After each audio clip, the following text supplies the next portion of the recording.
Lazy cast iron roasting. It's going to be a little bit loud. Sorry for the audio. We're roasting beans supplied by a local roaster, actually. Congo, excuse me. And I know very little about them. I've got a high wall, small-ish cast iron pan. The size shouldn't matter, but for this technique, it would be better to be, with the high wall, not too shallow. You'll see why. There's a few central elements for cast iron roasting. I want this pan hot before I do anything, so I've had the burner on for a little while here. This is my fourth or fifth roast today, so I've got some chaff already in there. The whisk is preferred if you're going to move things around. Like I've seen in Ethiopia, they roast before they prepare coffee. They roast every time they're going to make coffee. So you can use just a little paddle and shove them around, but that doesn't agitate, that doesn't turn them over. So it's going to be more beneficial, especially if you fill the pan, to be able to agitate them. We're not going to need that as much with this technique, but it would be better if you do have a metal whisk. I'm going to line this up so everything, the beans cover the bottom of the pan. I don't want double layers, I don't want triple layers. You can do that with a whisk, but I've roasted almost a pound in this thing before. It's just a lot of work. I don't like it. I'm constantly like this. So the technique we're going to use, and I'm going to show it to you because it'll be loud when I'm doing it, with the beans in there, is kind of like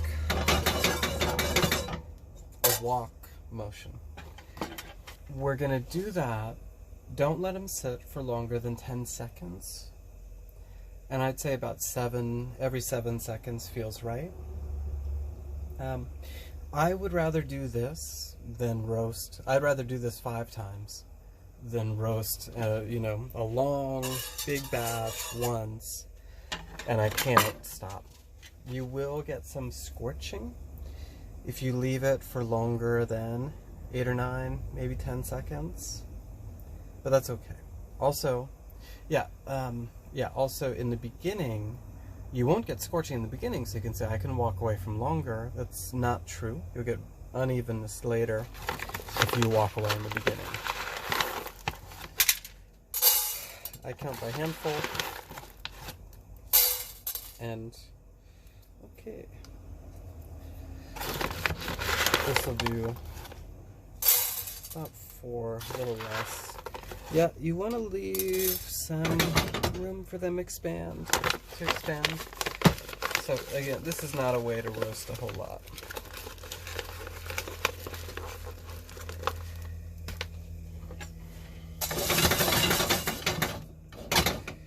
And you want them, I could do a little bit more, but I'll just leave it like that.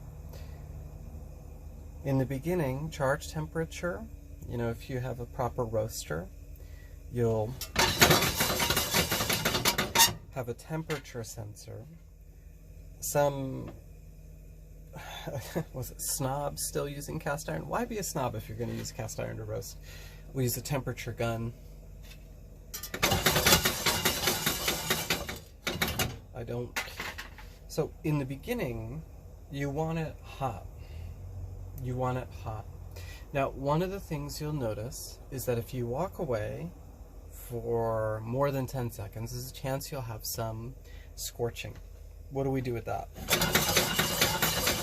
In general, scorching is repairable. Now, if you're trying to do cast iron roasting to get a city roast, or even lighter, I think you should reassess your priorities. I don't think that's a good idea, because there's going to be too much unevenness. You are inevitably going to have a lot of stuff in there that's not roasted enough. That will create a really grassy cup. So lately, I like doing full cities. I'll do a full city on the lighter side for pour over, on the darker side for espresso. I rarely go deep into double cracks now. I have one espresso blend from Happy Mug that I feel, you know, okay with drinking. The instructions call for 20 seconds past second cracks. But when I was starting to roast, I would listen for second cracks, and that's when I would know to stop. It's a lot easier after we're at full temp now. When we get, you know, pretty strong into first cracks, it might be a good idea to turn down the temperature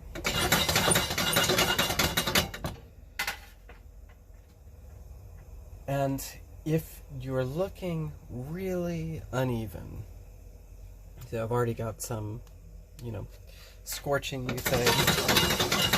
If you're looking really even, and you've got some beans that aren't, you know, they're hardly roasted at all, and some that are really roasted, you turn that temp down more, and that'll give them time to even out.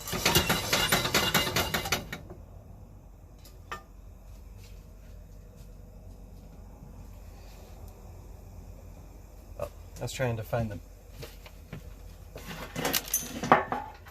This was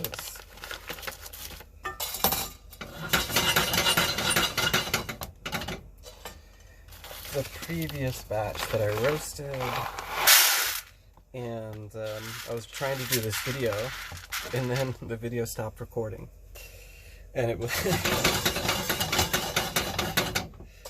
and so I'm like, why did it stop recording? There wasn't enough room in storage. I go to delete a file, then I start recording again and start talking and everything. And I didn't notice that it stopped recording again. I had to not only delete the file, but then go to the trash and delete it again. So after I hit first cracks was when I got the video going again. And they were this mess with a ton of scorching. It just wasn't good. So I turned the temperature way down, and it's a passable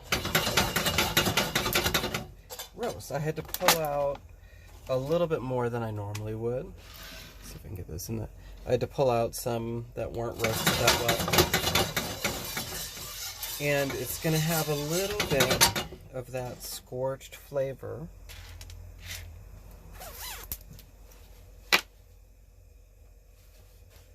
Let's review some of the other cast iron techniques. So I'm using a pretty small amount of beans here. I could do a little bit more. Ethiopian style, people, you know, they roast the coffee right before they brew it.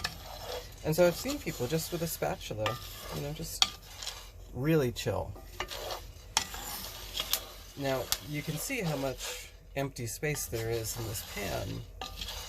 If I want to do, you know, a full 8 ounces, 12 ounces, if I want to do, you know, that 250, 300 grams, I've roasted almost a pound, then use the whisk.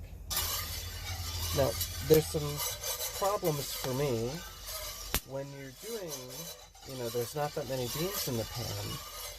I've got to make sure, I'm going to be really careful that I toss every bean. And the reason we use the whisk and not this, we literally want the bean to be tossed. So we're getting more agitation. That's why people use this.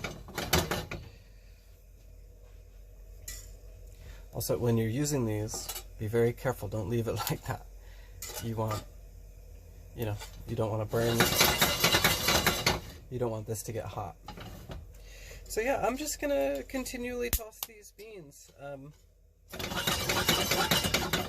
It's not going to be perfectly even. You know, this one, even the ones that are scorched, you turn them over and actually, you know, they're kind of in line with everything else. So this was just, I maybe left the pan for probably 30 seconds. And I had a whole bunch that were under roasted. And then the ones that were scorched looked awful. I turned the temperature down. Actually, I'm feeling to turn the temp down. We're coming into the first cracks pretty quick for a cast iron.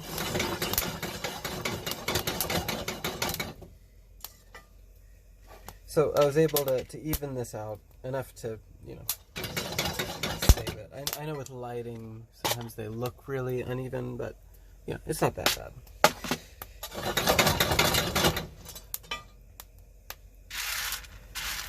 I'd say they're surprisingly even considering the scorching.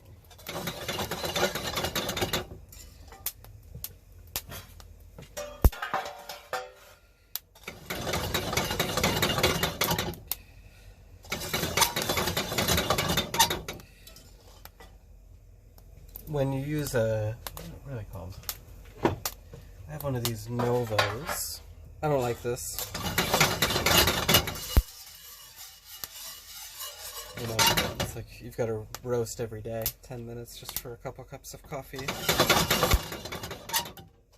But the instructions for this stovetop roaster, you heat it 15 seconds and then you twirl it 15 seconds. That's the way that they do it. So I'm suggesting shake it every 10 seconds. You can do a lot more. When I drop this, turn it down a little bit more. When I drop this, and by the way, you'll see chaff in there. It'll make things look like, why is some so dark? Why is some so light? The chaff, you know, can make it tough to perceive. Here's like, oops, where was it? I moved it. This seems like an honest Quaker, a bean that just won't roast no matter what happens. We'll see. And, you know, it's a cast iron roast. There's going to be some under-roasted stuff. You know, if I have to pull less than like 5 under-roasted beans out of here, that's pretty good. If you have to get a whole large handful, that's pretty bad. It's part of how you can gauge your success with your roasting. You know, this right now is almost even enough that I could pull it. You know, we're just after first cracks, where we have some beans that are city, and most are about city plus. Okay. When you drop, I have 2 pans. I drop it into one pan, and I dump it into the other outside where the wind's blowing. I'll blow the chaff away. The wind will... So I'll just toss them back and forth between 2 pans for a minute.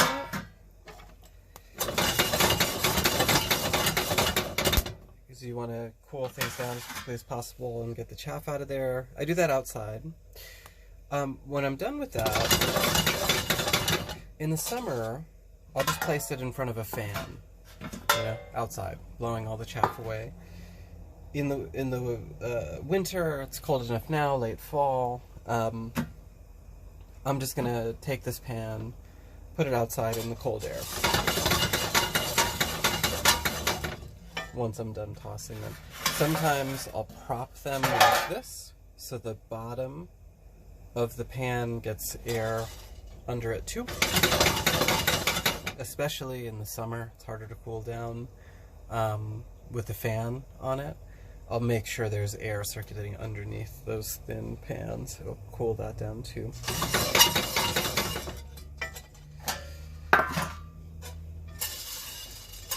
Okay, so, you know, if you're not sure what you're doing, make sure you get your temp down a little bit after first cracks and learn how to play with that. If you're not sure what you're doing, maybe go to second cracks. You count the cracks.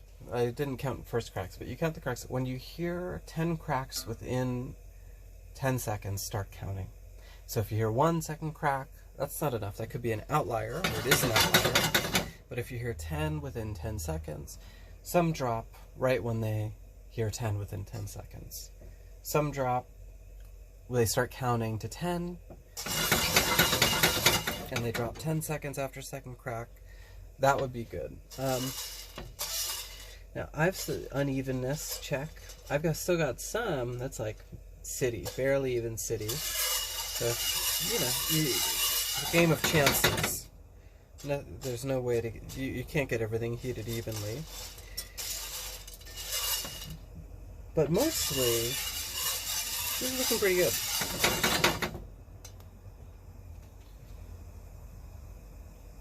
And again, the lazy side, if I wasn't doing what I'm doing, you do this without stopping. You do that for 10 minutes, 15 minutes, large roast, 20 minutes. You do that, and you want to do 3 roasts, 4 roasts. It's like you're doing this for an hour. Who wants to do that?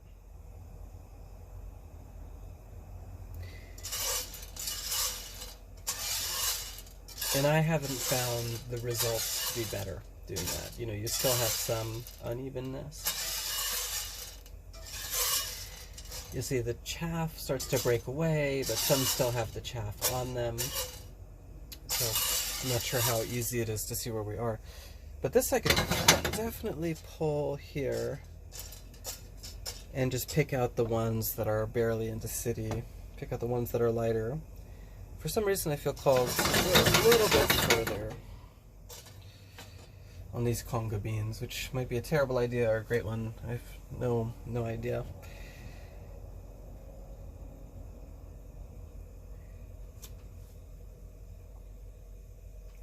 Oh, I had turned that down more than I thought. Turn it back up a little bit. I turned it down. Again, turning it like way down is a really good idea if you're looking super uneven. Just give them time to even out.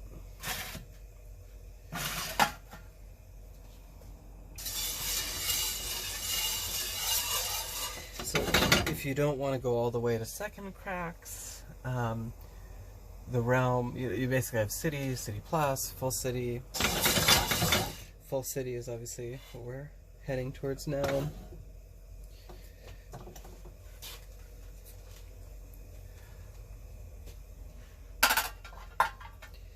It can be tough to gauge those. You just gotta kind of know.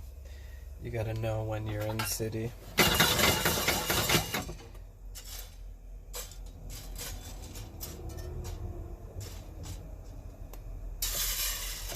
And I'll do some examination, like if I'm seeing a lot of unevenness, it's really hard to pull a light roast in cast iron. You're just not going to be that even. If you try to go for a light roast, you're going to have some stuff in there that's probably pretty close to unroasted. Even a city, maybe a city plus, like I've done some city plus.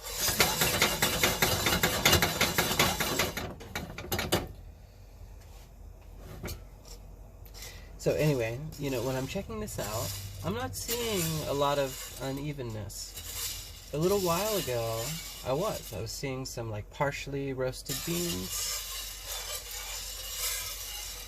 If I was seeing that unevenness, I would want to extend the roast and say, well, I wanted to do city, but I'm going to turn the temp down, take it to full city, take it to city plus, or take it all the way to second cracks. But by the time you're in second cracks, again, counting second cracks not by outliers, like you heard 1 second crack, but you hear 10 within 10 seconds. By the time you get to second cracks, everything should pretty much be evened out. You're not going to have to worry about pulling out. If there's a bean in there that's still only full city, what's the big deal?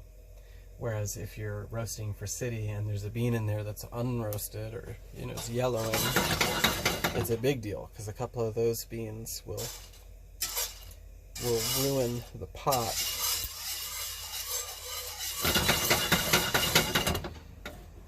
So, yeah, this is my lazy cast iron roasting guide. I think probably this size pan is better than a larger one, just for evenness of heat, but I don't know. So someone comment if you do know. You could do this in a wok, but I think probably with this motion, you're going to need to move it more. If you have a round bottom wok, it's tough to make it so all the beans have constant contact with the pan. I've done some giant roasts in woks though, so I mean, if you are really just you want to do one roast and be done with it, and you want to do like, I don't know, 600 grams, maybe even 800 grams, like, but really 600 grams, you know, more than a pound. You can use a wok and just use this motion, but kind of without stopping.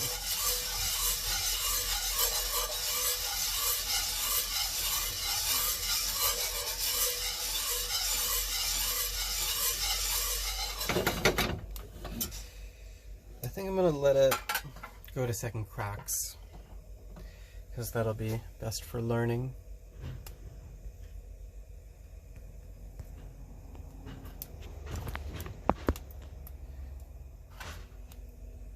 Oh no, I'm here in second cracks. He says I'm really quiet second cracks.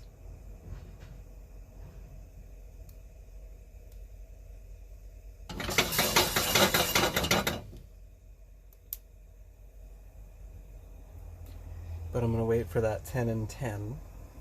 Because again, cast iron pan roasting, it's so uneven compared to like what I'm doing now. The way that I view the world, this would be considered extremely even. Alright, we're about to get to second cracks. I'm going to pull it.